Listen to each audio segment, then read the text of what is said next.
Santo fez. Como eu disse, muitos o conhecem aqui. Vou dar algumas pistas antes de chamá-lo. Esse querido irmão, ele é um empresário aqui em São Luís. Ele é dono de uma rede de varejo de alimentos.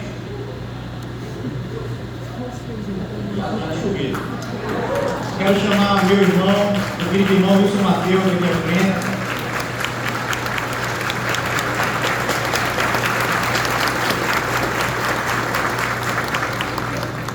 Com muito carinho atendeu o nosso convite para estar aqui, trazendo um pouco da sua história, daquilo que Deus fez na sua vida. Irmão, Deus te abençoe.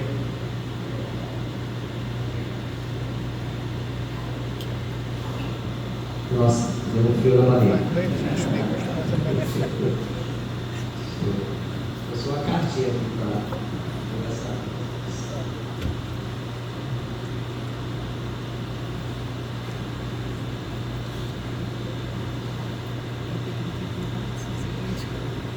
Bom, primeiro agradecer ao nosso Deus por nos permitir estar aqui nessa noite. Tantos servos do Senhor aqui nessa plateia, de fato, é emocionante. Temos que dar toda a honra e toda a glória ao nosso Deus. Quero agradecer ao nosso irmão presbítero Tiago, nosso irmão presbítero César, e o meu querido amigo Hernando Dias Lopes, que tive a honra de conhecer, um servo de Deus, que trabalha pela obra. Eu sempre fui encantado do trabalho que ele faz. Já li grande parte dos seus livros, tivemos a oportunidade de levá-lo a Balsas para pregar a palavra. Nosso presidente Jesus Martins, que está aqui também na plateia, fizemos junto esse evento, e foi uma bênção ter ele conhecido. E hoje conhecer a sua esposa também para mim foi uma honra. Muito obrigado, viu? E contando aqui, já entrando um pouco na minha história, e ontem eu tive a oportunidade de vir hoje pela manhã, mas ontem eu ouvi falar muito da família, né?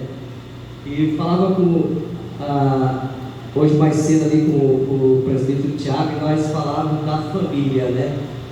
O Adriano, que também é um grande irmão aqui que congrega nessa igreja, e falando da história de revelação, de como a gente foi impactado, tivemos encontro com Cristo, e falando dos nossos filhos, que hoje a gente cria ele dentro da igreja e tem conhecimento da palavra, e a gente faz uma reflexão da nossa história lá no nosso começo, porque como eu acho que tem muita gente nessa plateia que veio de baixo, da pobreza extrema, que passou necessidade, e quando a gente começa a ter entendimento de vida, a gente, quando é muito pobre, e principalmente quando não tem conhecimento da palavra, e quando eu vim entrar numa igreja, mesmo católica, eu já era grande, né? E não tinha acesso. Quando eu lembro que na minha casa nem sequer tinha uma Bíblia para se ler. Então, quando você começa a ter entendimento, você tem alguns pilares na sua vida, e você quer crescer, quer ganhar dinheiro, quer ter poder, quer ter glória, porque você não conhece Jesus. E aquilo vira como é que eu diria, um foco total da sua vida. E aí você se esforça, você trabalha muito, se dedica muito, e aí você começa a adquirir riquezas. E quando você começa a adquirir riquezas, o que primeiro vem a uma pessoa que não tem conhecimento da palavra? Vem orgulho, vaidade, egoísmo. E aí Deus começa a nos quebrantar, aí Ele começa a nos levar para o vale, Ele começa a nos empurrar, e a gente começa a perceber que por mais poder que você tenha, por mais dinheiro que você tenha, eu acho que muitos aqui já sabem disso, não tem alegria. um vazio muito grande, e que você, quando não tem ainda Cristo, você não consegue entender por que você tem aquele vazio. E esse vazio, ele demora para ser preenchido, e ele só é preenchido quando de fato você reconhece que quem está no controle da sua vida não é você, é Jesus. Quando eu comecei a ler a Bíblia, eu comecei a ser impactado. O primeiro impacto que eu tive foi quando eu comecei a ler Provérbios, e Salomão começou a dizer ali para mim, a me confrontar, que tudo é vaidade. E a gente começa a entrar e começa a ler a Bíblia, e eu tive ali muito, como é que se diz, eu fui muito impactado pela história de José. Eu fiquei encantado quando eu assisti o filme de José, que eu vi aquele encontro de José com seus irmãos que foram buscar comida. Naquele dia eu tive um impacto muito grande. Naquele dia eu chorei como José. E eu comecei a entender e comecei a realmente me encontrar e encontrar a felicidade na minha vida. E depois eu tive a oportunidade de ler a história de Davi, que é uma outra história interessante, que também ela me confrontou, porque eu também, como Davi, eu fiz muita coisa errada, e aquilo, a Bíblia começou a me confrontar, e começou a dizer para mim: deixa de vaidade, Mateus, deixa de soberba, deixa de querer achar que você está no controle, porque quem está no controle sou eu. E aí ele me aquebrantava cada vez mais. E por último, eu comecei a ler Daniel e vi a história de Nabucodonosor. E Nabucodonosor tem muita similaridade comigo. Eu trouxe poucos versículos aqui no capítulo do livro de Daniel, só aquele versículo que Daniel revela o sonho para Nabucodonosor, o sonho daquela árvore frondosa. E ali também essa história me impactou, porque é orgulho, gente, é vaidade. E em Tiago 4,6 lá traz: Deus resiste aos soberbos, mas dá graças aos humildes. E o orgulho, ele nos afasta dessa graça, e essa graça é Jesus. Daniel 4:20 começa ali Daniel a revelar a história, o sonho de Nabucodonosor. E ele fala o seguinte: olha, rei, a árvore que você ouviu e que cresceu e se tornou forte, cuja altura chegou até o céu, e que foi vista por toda a terra, cuja folhagem era bela, cujo fruto era abundante, na qual havia sustento para todos, debaixo da qual os animais selvagens achavam sombra, e cujos ramos as aves do céu faziam morada, aquela árvore é o Senhor, ó rei, que nasceu e veio a ser forte, e a sua grandeza, ó rei, cresceu e chega até o céu, e o seu domínio se estende até a extremidade da terra. Todos nós conhecemos a história de Nabucodonosor. Nabucodonosor era grande, forte, com influência sobre muitas nações, como hoje. Deus pode exaltar uma pessoa ou uma nação, assim como fez comigo, mas isso não é motivo para o orgulho pessoal e nem para a vaidade. E aí eu comecei de novo a cair a minha ficha, e nada disso vale a pena. E a gente sabe, lá em Isaías 14, 12 e 15, Satanás caiu por causa desse orgulho, e ele trouxe uma terça parte dos anjos. E aí fica muito mais claro para nós hoje, né? Principalmente quando a gente vai adentrando, estudando o Novo Testamento.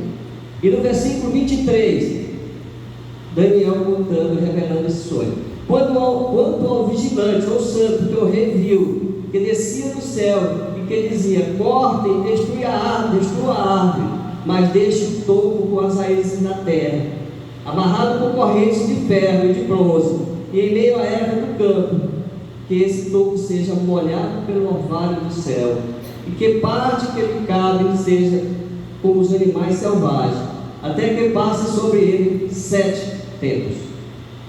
Esta é a interpretação, ó rei. Este é o decreto do Altíssimo que virá contra o meu Senhor, o rei. O Senhor será expulso do meio das pessoas, e sua morada será com os animais selvagens. O Senhor comerá capim como os bois, será molhado pelo orvalho do céu, e passarão 7 tempos, até que o Senhor, ó rei, reconheça que o Altíssimo tem domínio sobre os reinos do mundo e os dá a quem ele quer. Isso precisa ficar muito claro para todos nós que somos empreendedores, somos empresários, e que orgulho não nos leva a nada, né? E continuando a revelação desse sonho, quanto ao que foi dito, que se deixasse o toco da árvore com as suas raízes, isso significa que o seu reino voltará a ser seu, depois que o Senhor tiver reconhecido que o céu domina.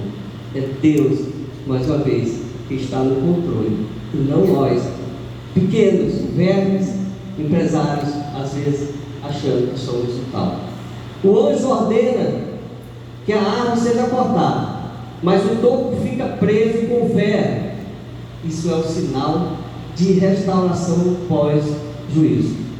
E quando Deus nos leva, como empresários, como empreendedores, como pessoas, a passar por determinados vales, determinadas situações, Ele quer nos restaurar. E a gente tem que agradecer. Quando estivermos passando por dificuldades, nós temos que honrar e agradecer ao nosso Deus, porque tem sempre algo melhor para nós.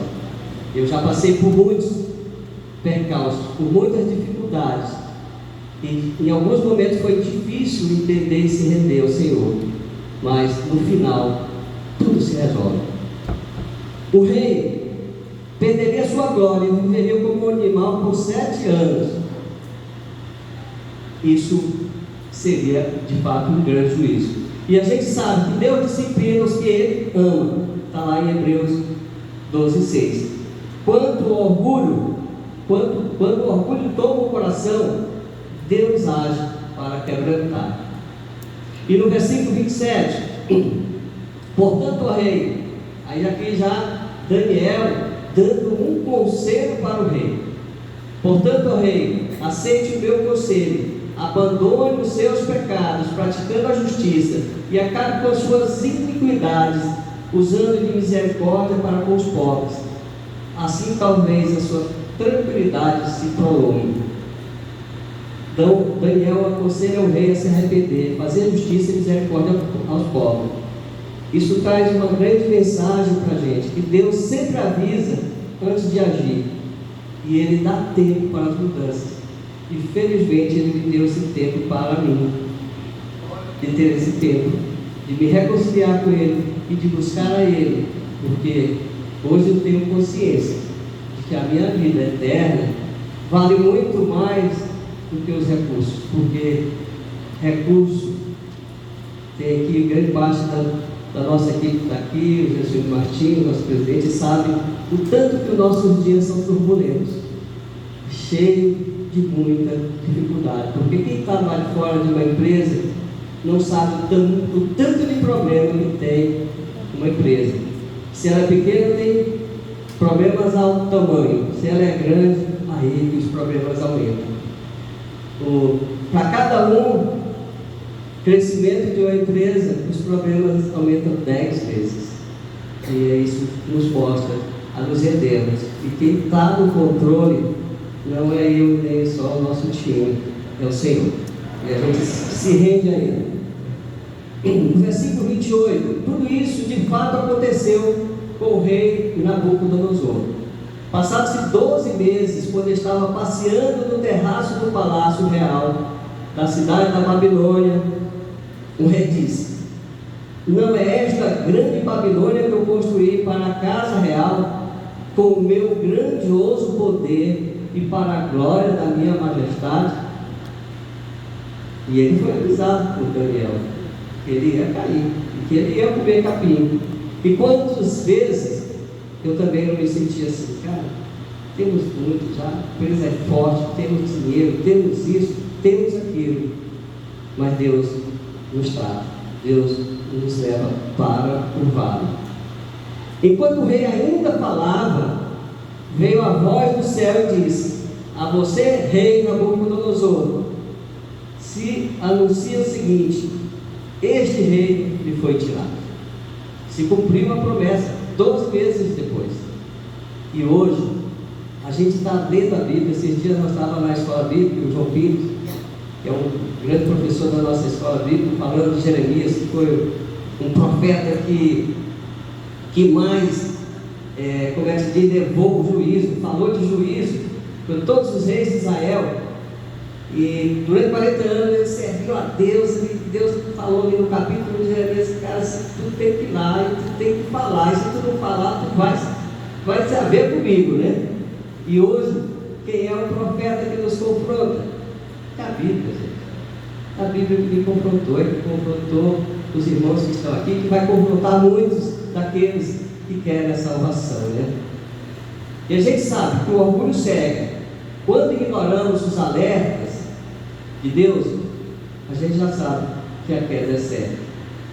E isso nos traz lá em Provérbios 16:8.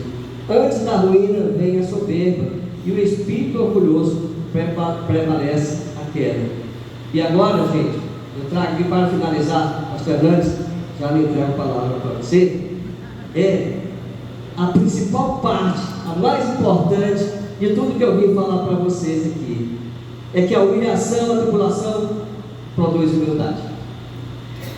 Após um tempo de loucura de Nabucodonosor, ele levanta os olhos para o céu e reconhece a soberania de Deus, e ele é restaurado. E quem está no controle de tudo é Deus. E o que essa palavra nos traz? Em Daniel 4:34. Mas ao fim daqueles dias, aí já é Nabucodonosor falando, né? Ao fim daqueles dias, eu, Nabucodonosor, levantei os olhos ao céu e recuperei o entendimento. Então eu bendisse o Altíssimo e louvei e glorificarei aquele que vive para sempre.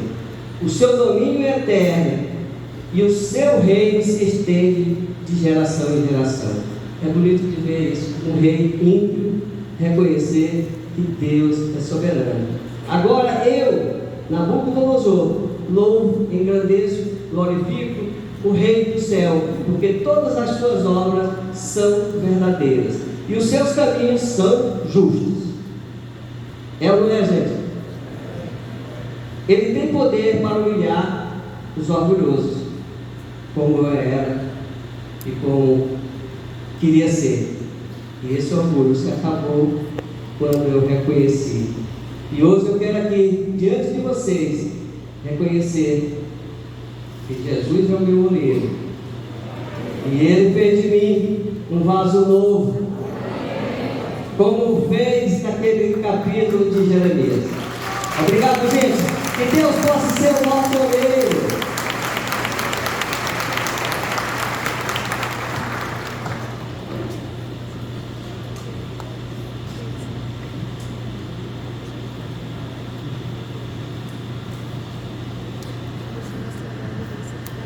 Deus é bom o tempo todo, né, pastor?